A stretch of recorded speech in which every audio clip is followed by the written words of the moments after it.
काली रानी truck ने खुद horn मारा, बिना भैरव के छुए।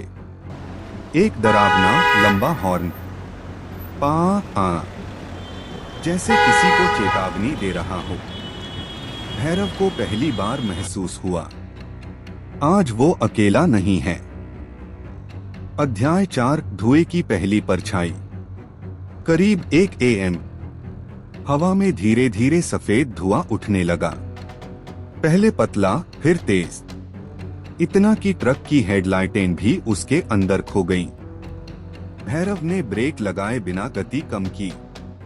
उसी समय सड़क के बीच में किसी के पैर दिखाई दिए, नंगे पैर, कांपते हुए, और पैरों के नीचे धुआं उबलता हुआ। पैर धीरे धीरे ऊपर की ओर बढ़े। फटी हुई सफेद साड़ी, काले बाल जो घुटनों से भी नीचे जा रहे थे, और चेहरा अभी धुएं में छिपा था। भैरव ने कांपते हुए हॉर्न मारा। औरत हिली नहीं। भैरव चिल्लाया, ओ बहन, रास्ता छोड़ दे, ट्रक है। और तभी वो औरत एकदम से उसके सामने आई। चेहरा दिखा। वो चेहरा इंसान का नहीं था। आंखें धंसी हुई, मुंह तक फटा हुआ, और दांत ऐसे जैसे किसी जानवर ने फाड़कर रख दिए हों। धुआं उसकी आंखों से निकल रहा था, और उसने कहा, मुझे घर छोड़ दो। भैरव का खून जम गया। अध्याय 5, ट्रक की छत पर सवारी। ट्रक अपनी मर्जी से झटका मारकर आगे बढ़ा। भैरव काबू में लाने की कोशिश कर रहा था, लेकिन स्टीयरिंग किसी अनजानी ताकत के नीचे दबा था। अचानक थड़ड़, जोर की आवाज आई।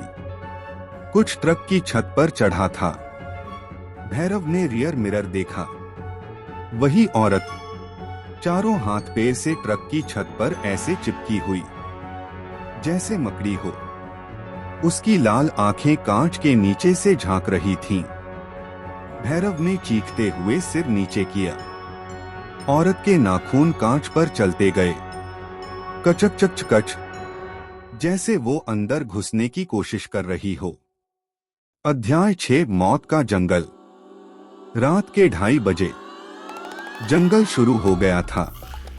पेड़ों पर कौए बैठे हुए थे, पर एक भी आवाज नहीं कर रहे थे।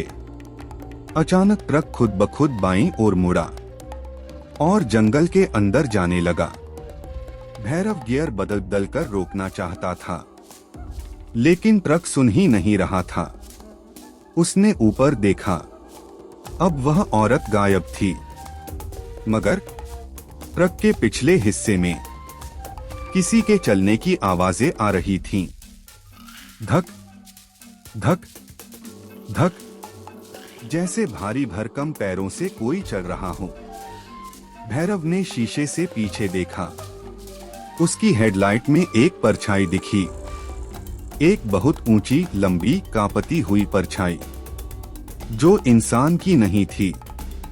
राधेश्याम नगर का सच शुर, कुएं का राज और पहली मौत। अध्याय 8, राधेश्याम नगर का प्रवेश द्वार। भैरव जैसे तैसे ट्रक को गांव के बाहर रोक पाया। काली रानी ट्रक का इंजन खुद ब खुद बंद हो गया। चुप्पी, इतनी गहरी कि सांस की आवाज भी भारी लग रही थी। गांव की टूटी हुई सीमा पर लगा लकड़ी का नामपट्ट। राधेश्याम नगर, आबादी 267। लेकिन यह अजीब था। यह गांव 20 साल से वीरान था। फिर भी बोर्ड पर आबादी अंकित थी, और आबादी पर 267 अंक किसी तरह से खून से लिखे लगते थे, जैसे हर मौत के बाद संख्या बढ़ाई गई हो। भैरव ने उसी क्षण महसूस किया, यह गांव मृत लोगों की बस्ती है, जिंदा लोगों की नहीं। अध्याय 9, कुएं से उठती आवाजें। काली रानी में बैठा भैरव पसीने से भीगा था। हिम्मत जुटाकर उसने खिड़की खोली, और फिर कुएं से एक धीमी सी आवाज आई, कौन? ले आया उसे। भैरव का दिल धक से रुक गया। आवाज अनमिस्टेकेबली औरत की थी, लेकिन उसके भीतर ऐसी कराह थी जैसे किसी ने उसकी सांसें नोच ली हों। फिर दूसरी आवाज, वो वापस आ गई है, वो इसे भी ले जाएगी। तीसरी आवाज, एक और ड्राइवर, वही गलती। भैरव ने तुरंत खिड़की बंद कर दी, कुंडी झटके से चढ़ा दी। कुएं से अब एक साथ कई आवाजें आ रही थीं। फुसफुसाती, कराहती, औरतें, बच्चे, बूढ़े, सबकी आवाजें, जैसे पूरा गांव कुएं में दफन हो और सब एक ही बात कह रहे हों, मत रुको, मत रुको। अध्याय 10, पगडंडी पर परछाई। भैरव ने इंजन स्टार्ट करने की कोशिश की। ट्रक ने एक अजीब सी कराह निकाली। फिर हेडलाइट अपने आप जली और रोशनी पड़ी। एक लंबी काली परछाई पगडंडी पर खड़ी थी, इतनी लंबी कि उसका सिर पेड़ की शाख से ऊपर था। उसके हाथ बेहद पतले, नाक गायब और सिर का आधा हिस्सा जला हुआ। वह धीरे धीरे भैरव की ओर बढ़ने लगी। उसके चलने की आवाज नहीं, बस पत्तों का मरमराना। भैरव ने ट्रक के दरवाजे पकड़कर आंखें बंद कर ली। जब उसने फिर देखा, परछाई गायब थी, लेकिन जगह पर मिट्टी में लंबे नाखूनों के 4 निशान थे, मानो कोई जमीन को चीरते हुए चला हो। पहली मौत का भूत। अचानक ट्रक के पीछे से आवाज आई, धप, जैसे कोई नियंत्रण खोकर गिरा हो। भैरव ने शीशा देखा। एक आदमी, फटा हुआ, खून से भरा शर्ट, सिर चीर कर फटा हुआ। वह ट्रक के पीछे लहराते हुए खड़ा था। उसके हाथ में टूटा स्टीयरिंग था। उसने सुनी सुनी आवाज में कहा, रुक मत, मैं भी यहीं मरा था। उसके शब्द गले में अटक रहे थे। भैरव थरथरा गया। उसने ट्रक को पीछे करने की कोशिश की, लेकिन उस आदमी के पैर जमीन पर नहीं थे। वह हवा में टंगा हुआ था, हवा में ही फड़फड़ा रहा था, जैसे मौत के बाद भी वही हरकत कर रहा हो जो मरते समय कर रहा था। फिर उसने चिल्लाया, उसी ने हमें मारा था, उसी कुएं ने, उसी औरत ने। और अचानक वह आदमी धुएं में बदल गया, हवा में घुल गया, बस एक ठंडी चीख पीछे छोड़कर। अध्याय 12, भैरव काली रानी से उतरता है। ट्रक अब जोर जोर से हिल रहा था, जैसे कोई बाहर से धक्का दे रहा हो, कभी एक ओर गिरने जैसा, कभी दूसरी तरफ। कहीं बहुत पास से आवाज आई, निकल, मत, अभी मत उतर। पर भैरव को ऐसा लगा, अगर वह यहीं फंसा रहा तो ट्रक पलट जाएगा। उसने दरवाजा खोला और छलांग लगाने ही वाला था, तभी पीछे से किसी ने उसकी गर्दन पकड़ ली। सर्द गीली उंगलियां, जैसे किसी ने कुएं से निकलकर उसे छुआ हो। भैरव चीखा और नीचे कूद पड़ा। जमीन पर गिरते ही उसने देखा, काली रानी के शीशे पर औरत की हथेली का लाल छाप था, और वह छाप धीरे धीरे कांच में भीतर समा रही थी, जैसे वह अंदर घुस गई हो। अध्याय 13, गांव जग उठता है। जैसे ही भैरव ट्रक से दूर भागा, गांव की हर खिड़की खुद खुलने लगी। एक साथ क्लिक क्लिक क्लिक क्लिक। हर घर की टूटी खिड़की से काले साए बाहर झांक रहे थे। सैकड़ों आंखें, सैकड़ों चेहरे जो इंसान के नहीं थे।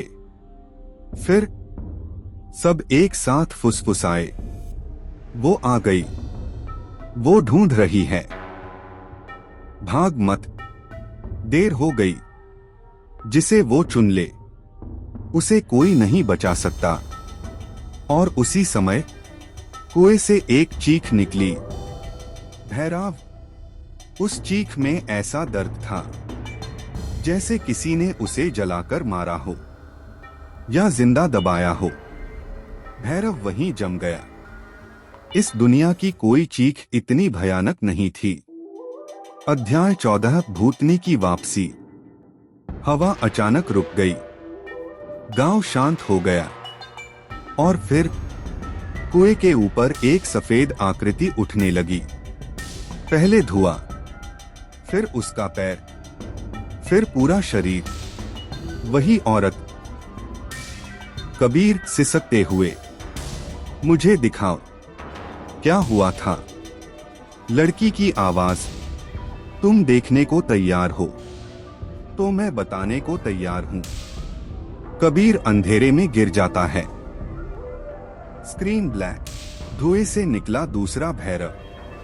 कुएं से उठती भूतनी की परछाई भैरव के सामने हवा में तैर रही थी और उसने जिस दिशा में इशारा किया वहां एक आदमी खड़ा था। वह आदमी धीरे धीरे पास आया। पहले उसके पैर दिखे, धूल में चमड़े के भारी जूते। फिर उसके हाथ, काले तेल लगे हुए। और फिर चेहरा, भैरव का अपना चेहरा। वही दाढ़ी, वही निशान, वही आंखें। भैरव की सांस रुक गई। ये कौन है? भैरव ने कांपती आवाज में पूछा। भूतनी बोली, दूसरा भैरव, वो जो पहले आया था। भैरव का दिल डूब गया। इसका मतलब यह वही ड्राइवर था जो 2 साल पहले इस रास्ते पर गायब हो गया था। पर सवाल यह था, वह अब भी जिंदा था या मर चुका था? दूसरा भैरव धीरे धीरे बोला, तू देर से आया है, बहुत देर से। उसकी आंखें इंसान जैसी नहीं, गहरी काली थीं। अध्याय 16 एक ही ट्रक, 2 ड्राइवर। दूसरे भैरव ने हाथ उठाया। उसकी त्वचा फटी हुई थी, नाखून टूटे हुए और पूरा हाथ राख जैसा। मैं भी काली रानी चलाता था, उसने अपने टूटे स्वर में कहा। भैरव का दिल और तेज धड़कने लगा। 2 साल पहले जो ड्राइवर गायब हुआ था, कहा जाता था उसका ट्रक तो मिला पर शरीर नहीं। तो क्या वही ट्रक काली रानी है? दूसरा भैरव आगे बोला, ये ट्रक जिंदा है और भूखा भी। अचानक उसके हाथ की नसें हिलने लगीं। ऐसा लगा जैसे उसके अंदर कोई सांप रेंग रहा हो। इस रास्ते पर मरने वालों की आत्माएं ट्रक का हिस्सा बन जाती हैं। भैरव का खून ठंडा हो गया। पिछली मौत का सच। दूसरा भैरव बोलता रहा, उस रात मैं भी इसी तरह फंसा था जैसे आज तू फंसा है। वही अमावस, वही भूतनी, वही कुआं। उसकी आवाज अचानक भारी और कर्कश हो गई। मैंने भागने की कोशिश की, उसे धोखा देने की कोशिश की। भैरव सुन रहा था, पर उसके कानों में धड़कन शोर जैसी गूंज रही थी। दूसरा भैरव अब लगभग रो रहा था, लेकिन वो मुझे पकड़कर कुएं में ले आई और वहां उसकी गर्दन अपने आप एक ओर मुड़ी, जैसे किसी ने उसे कसकर मोड़ दिया हो। उसने मेरी मौत धीरे धीरे, बहुत चुपचाप दी। भैरव पीछे हट गया। यह इंसानी कहानी नहीं थी, यह सजा थी, एक ऐसी आत्मा की जो मरकर भी नहीं मरी थी। अध्याय 18 काली रानी का श्राप। दूसरा भैरव अचानक हंसा। उसकी हंसी मानवीय नहीं थी, सूखी दरारों जैसी। तू सोच रहा है, ये ट्रक तेरे साथ क्यों है? भैरव ने सिर हिलाया। दूसरा बोला, इस ट्रक की पहली मौत उसी कुएं में हुई थी। पहली आत्मा इसी ट्रक में समाई थी और तब से ये भूखा है। हर अमावस एक नया ड्राइवर चाहिए। भैरव को जैसे जमीन हिलती महसूस हुई। तो मैं अगला हूं, उसने घबराकर कहा। दूसरा भैरव मुस्कुराया नहीं। उसकी आंखें जली हुई सी चमकी। नहीं, तुझे अभी एक मौका है। भैरव की सांस अटक गई। क्या, उसने पूछा।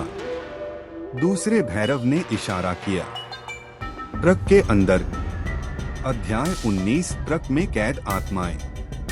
काली रानी ट्रक की हेडलाइट खुद जल गई और अंदर सीटों पर झटके से बैठी हुई मानव आकृतियां दिखीं।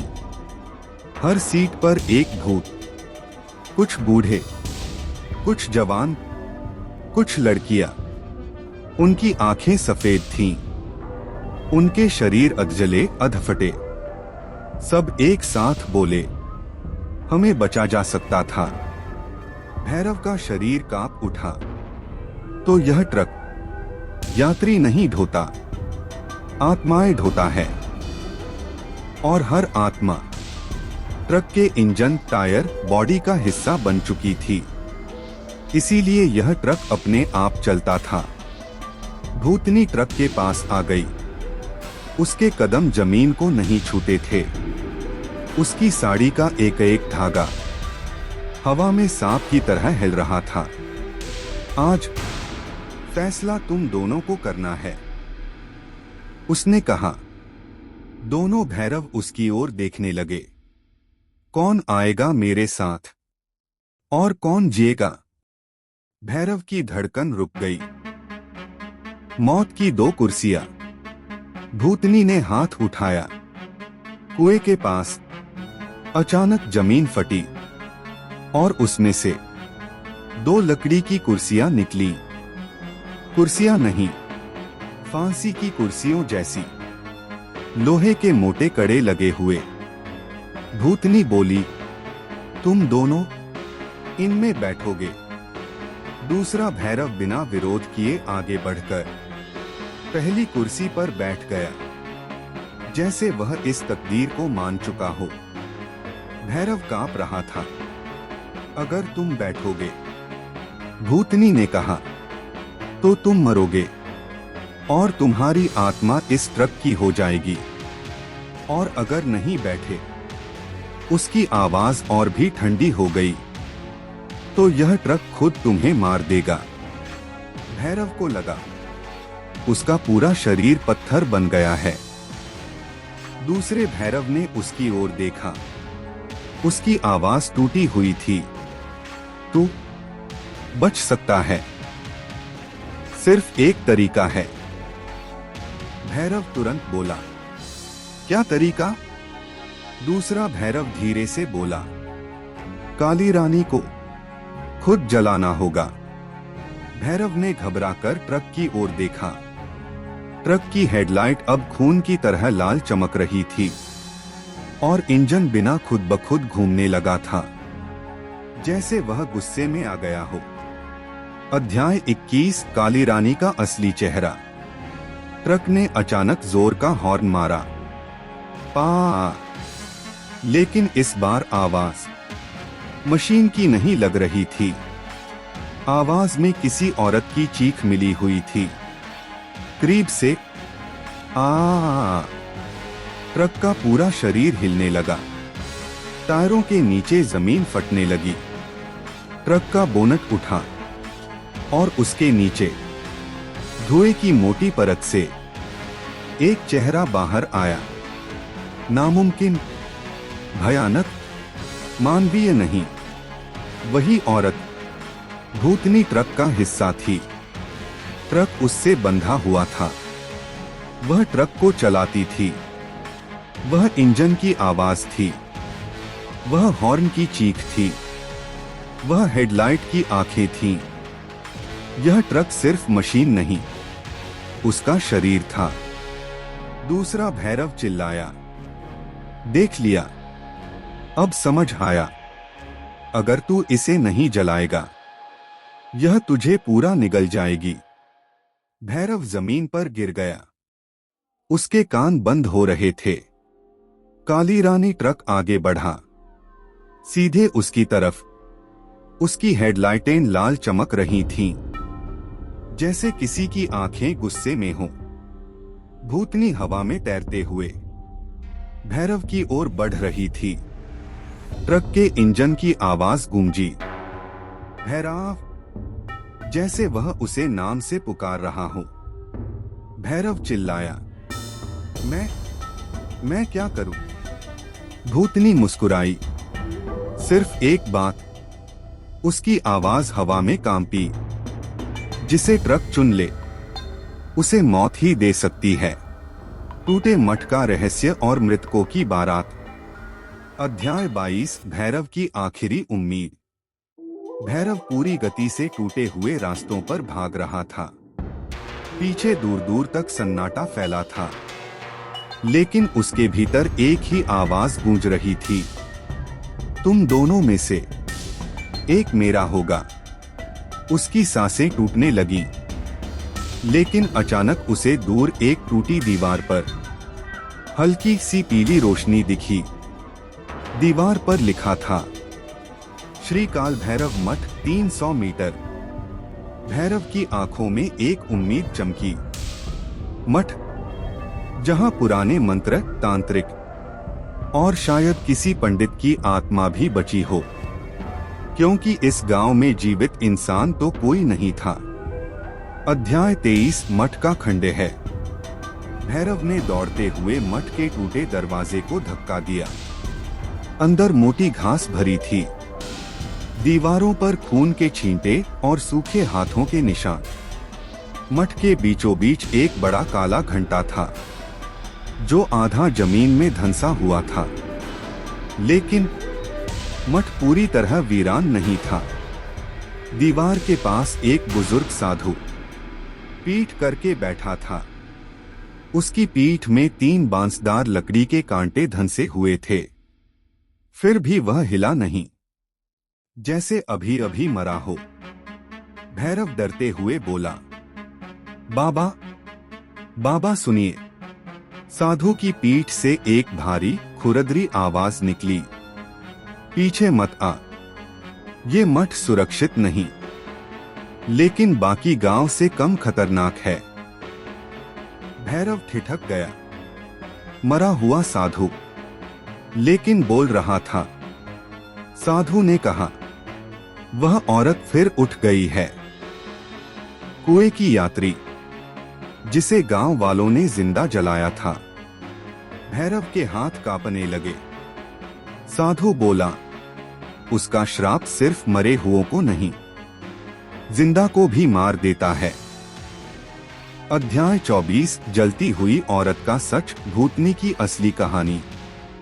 साधु ने गहरी सांस ली और कहने लगा, 20 साल पहले इस गांव में एक पराई औरत आई थी।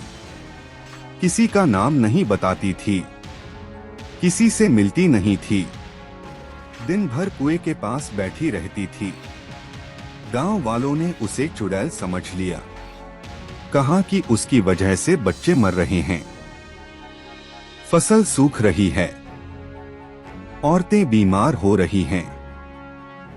भैरव, लेकिन क्या वो सच में? साधु, नहीं, वह निर्दोष थी, भागी थी किसी से बचने के लिए, पर गांव वालों ने उसे पकड़कर तेल डालकर जिंदा जला दिया। भैरव का दिल डर से सख्त हो गया।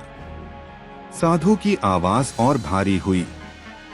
मरते वक्त उसने बस इतना कहा, जो भी राहगीर इस गांव में आएगा उसको मेरा दुख मिलेगा, और जो मुझे बचा सकता था उसको मैं हर हाल में जाऊंगी। भैरव, बचाने वाला कौन? साधु धीरे से बोला, तुम्हारे ट्रक जैसा एक ड्राइवर, जो उसे गांव से निकाल सकता था। पर वह डर गया और भाग गया। भैरव समझ गया, सड़क पर जो भटकी हुई परछाई थी वही पिछला ड्राइवर था। अध्याय 25 मृतकों की बारात। अचानक मठ की दीवारें खुद ब खुद कांपने लगी। भैरव ने बाहर झांका और उसका दिल बैठ गया।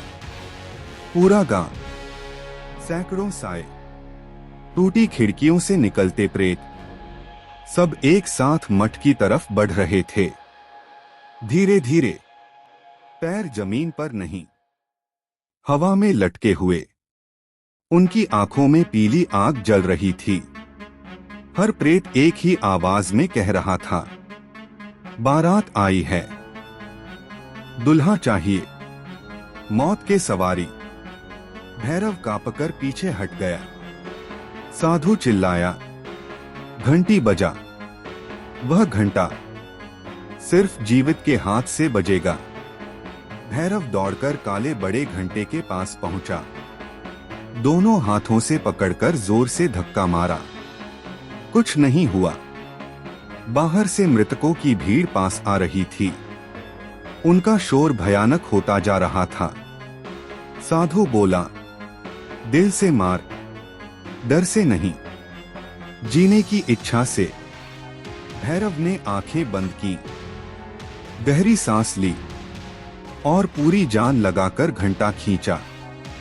घून ध्वनि पूरे गांव में फैल गई और भीड़ चीखते हुए पीछे हटने लगी।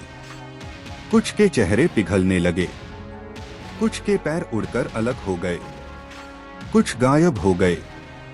लेकिन कुएं के ऊपर खड़ी वह औरत बिल्कुल नहीं हिली। उसका चेहरा पहले से ज्यादा गुस्से भरा हो गया। उसकी आंखें नहीं, बल्कि पूरा चेहरा जलने लगा। उसने हवा में उभरते हुए कहा, भैरव, तुमने मेरे रास्ते रोकने की हिम्मत की। अब मेरी बारात सिर्फ तुम्हारी मौत से पूरी होगी। अध्याय 26 भागने का आखिरी रास्ता। भैरव मठ के पीछे भागा। एक पुरानी सुरंग दिखी जो शायद नदी की तरफ जाती थी। लेकिन साधु की आवाज आई, रुको। भैरव मुड़ा। साधु खड़ा था, लेकिन उसके पैरों के नीचे खून बह रहा था। साधु बोला, वह तुम्हें मार देगी, पर तुम चाहो तो एक रास्ता है। भैरव कांपते हुए बोला, कौन सा रास्ता? साधु ने अपनी उंगली से मठ की भीतर की दीवार की ओर इशारा किया।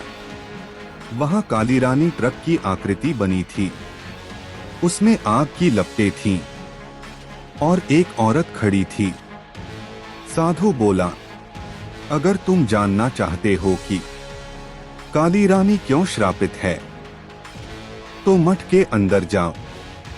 लेकिन अगर अंदर गए तो वापस लौटने का कोई वादा नहीं। मठ का काला कमरा और काली रानी का पाप। अध्याय 27 मठ का गुप्त द्वार। मठ की दीवार के पीछे एक संकरी और बेहद अंधेरी सुरंग जाती थी, जिससे हल्की सी गंध आ रही थी, सड़े मांस जैसी। भैरव ने कपकपाते हाथों से मठ की दीवार पर लटके लोहे के कंटीले दरवाजे को खींचा। दरवाजे ने धीमी भारी कराह निकाली। CRR। अंदर घुप अंधेरा। दीवारों पर खून से बनी उंगलियों की लंबी लकीरें, जैसे कोई आदमी यहां घुट-घुट कर दहाड़ते हुए बाहर निकलने की कोशिश कर रहा था।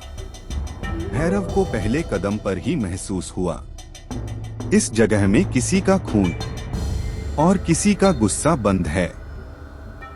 अध्याय 28 काली रानी की पहली मालकिन। सुरंग के अंदर कदम रखते ही दीवार पर एक पेंटिंग दिखी।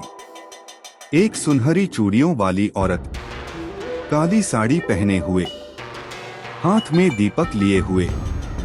नीचे खून से लिखा था, हेमवती काली रानी की पहली मालकिन। भैरव के सीने में एक झटका लगा। काली रानी ट्रक नहीं थी, वह किसी की मालकिन थी।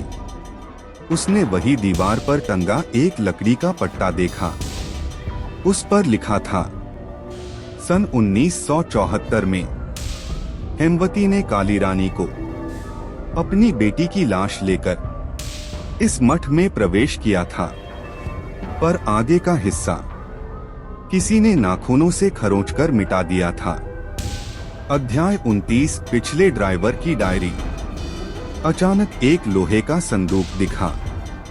भैरव ने कांपते हाथ से उसे खोला। अंदर एक पुरानी नीली डायरी थी। उस पर लिखा था, ड्राइवर सुभाष यादव लापता। भैरव वही नाम सुनकर जम गया। उसी ड्राइवर की गायब होने की खबर उसने सुन रखी थी। डायरी खोली।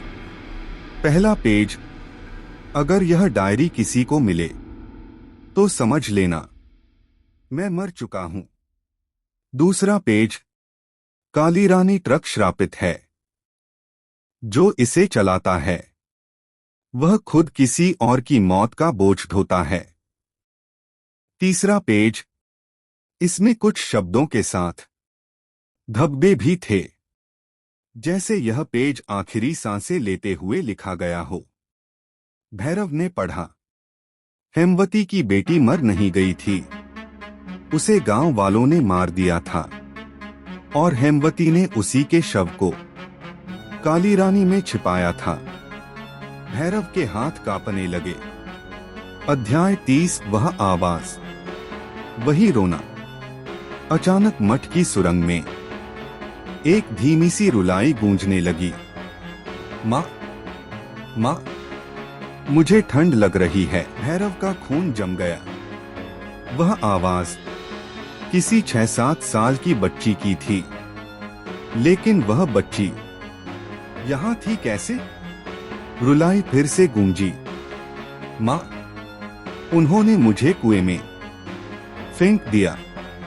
साथ ही सुरंग की दीवारें अपने आप खून खून होने लगी। दीवारों पर उभरते शब्द, हमें बचा ले ड्राइवर, काली रानी छोड़कर मत भाग। भैरव को समझ आया, काली रानी के शीशों में जो छोटी हथेलियों के निशान दिखाई देते थे वो किसके थे?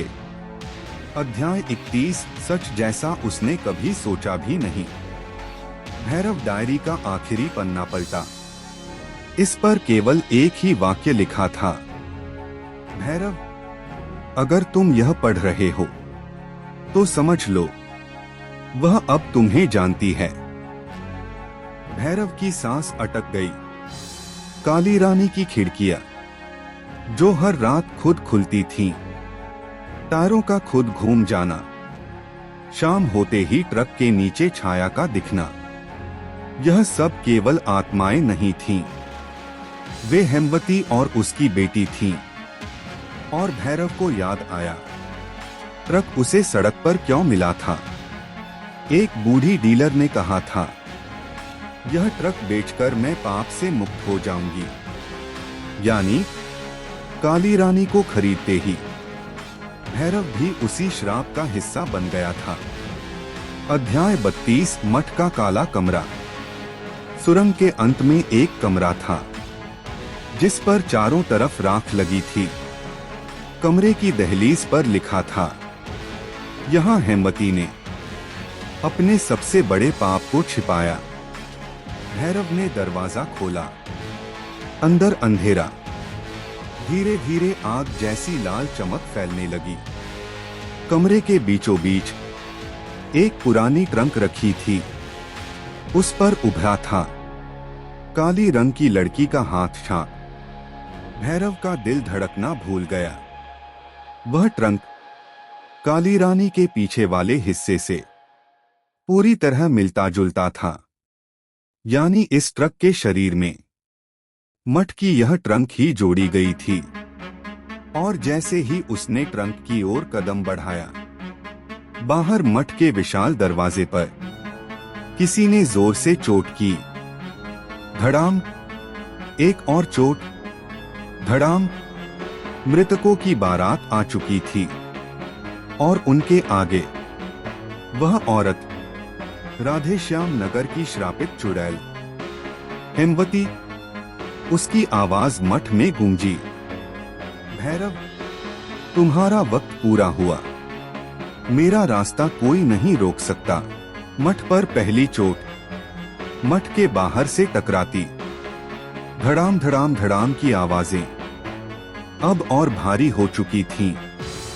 मृतकों की बारात, सैकड़ों प्रेत जिनके चेहरे जले हुए, आंखें खोखली और जबड़े किसी अदृश्य धागे से लटके हुए। उनकी आवाजें, निकल आओ, कुछ बचा नहीं। और उनके बीच वह हेमवती, उसके पैरों से ज्यादा उसकी साड़ी की परछाई लंबी थी, जैसे धुआं और आग मिलकर उसका शरीर बनाते हों। उसने मठ की दहलीज पर उंगली फेरी। उंगली की जगह से धुआं उठा, पत्थर पिघलता चला गया। वह गुर्राई, भैरव, वो ट्रंक खोलो, मुझे मेरी बेटी दे दो, फिर तुम्हारी मौत आसान होगी। भैरव कमरे के भीतर जम गया। पसीने की बूंदें उसकी पीठ से बह रही थीं। अध्याय 34, ट्रंक की अंतिम सांस। भैरव धीरे धीरे ट्रंक के पास पहुंचा। उसकी लकड़ी पर नाखूनों से उकेरे निशान, जैसे कोई बच्ची आखिरी क्षणों में अंदर से खटखटा रही हो। ट्रंक हिलने लगा। हल्का सा झटका, फिर दूसरा, फिर इतने जोर से धड़ाम कि पूरा कमरा हिल गया। अंदर से एक बच्ची की आवाज, माँ, मुझे निकालो, बहुत अंधेरा है। भैरव के पैर कांप गए। यह शरीर, यह आवाज 20 साल पुरानी लड़की की कैसे हो सकती है? लेकिन इस गांव में मौत रुकी नहीं थी। जो मरते हैं वे उम्र में नहीं बढ़ते, बस श्राप में बंद रहते हैं। अध्याय 35, पिछले ड्राइवर सुभाष की आत्मा। अचानक कमरा ठंडा हो गया। एक धुआंसा आकार उभरा। धीरे धीरे एक आदमी का चेहरा बना। फटा गला, टूटे दांत। वह था सुभाष यादव, पिछला ड्राइवर।